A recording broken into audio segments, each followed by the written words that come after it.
Welcome to this video on comparing distributions. By the end of this video, you should be able to answer questions about more than one distribution, about their centers, their ranges, and the variability and their outliers. So I'm going to go through one example so you get a feel for how to answer the questions in the practice. So here we have an example. We have two histograms here where we're comparing 10th graders and 12th graders. Okay, and then so remember, you have your intervals or your bins, and notice that your intervals match, so they're easy to compare. And up the side is the number of students or the frequencies. For example, in this first bin, there's 1 student. In the second bin, there's 2 students. Okay, so they're on the same scale, so we're going to be able to compare them. Now, a group of 10th graders and 12th graders were surveyed about how many t-shirts they own. Now, which data set is symmetric? Okay, so we got to look at the two different data sets that we have here. Remember, when we're talking about this shape, you want to kind of think about a blanket loosely thrown over the top. So doing that, the 10th graders are much more symmetrical, meaning mirror images from the center. So 10th graders are symmetrical. And then which measure of center and variability should be used to describe this distribution? Because they're symmetrical, they're not skewed, they don't appear to have any outliers, we're going to use the mean and the range. Okay, now, which group has a greater center? This means who has a bigger median. Okay, so to find the bigger median, we're going to need to find the median in both distributions and then which one is greater or a larger number. And we're not talking about the height here, we're talking about the size of the median.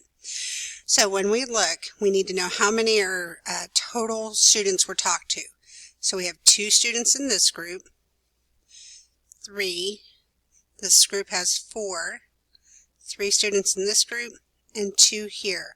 So there's a total of 2, 5, 9, 12, 14 students who are 10th graders. Okay, now there's 14 numbers. We don't know what they are. We can't see them. So the middle of that is where the median would be. So the 7th number will be the median. So we need to find out which bin the 7th number will fall into. So that's 2 numbers, and we're going to just kind of add as we go along. I'm up to now 5 total students. I haven't hit 7 yet, so I got to go 1 more. So my median will be in here. Okay. Now we're going to do the same thing for the 12th graders.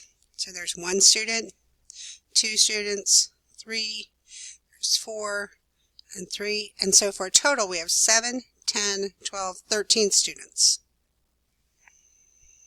So the middle of 13 is 13 divided by 2, 6.5. So the 6.5 number.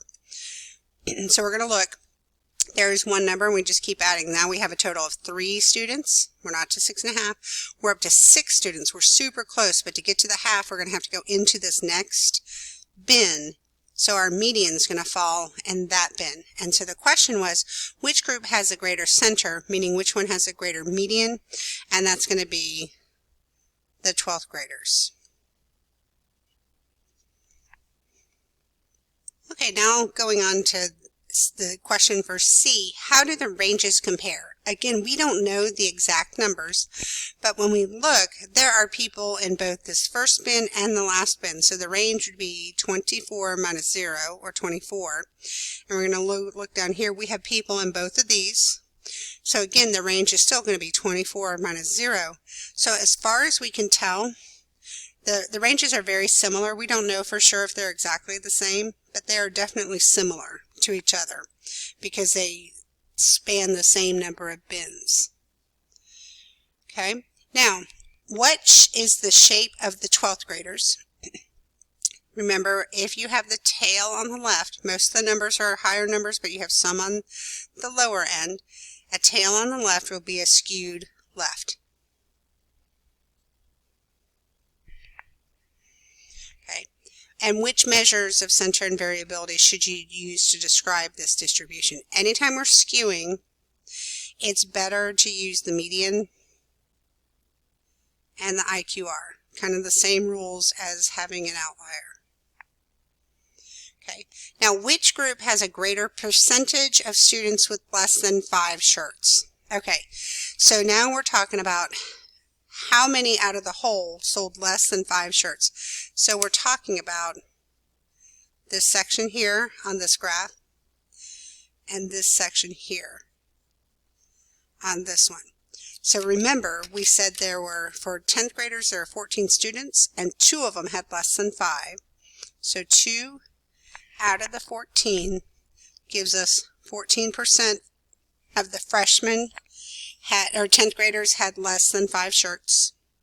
Now let's do the same thing for the 12th graders. There's 1 out of the 13 has less than 5 shirts, and 1 divided by 13 is 7.7%. And we want to know who had the greater percentage, so that's going to be 10th graders.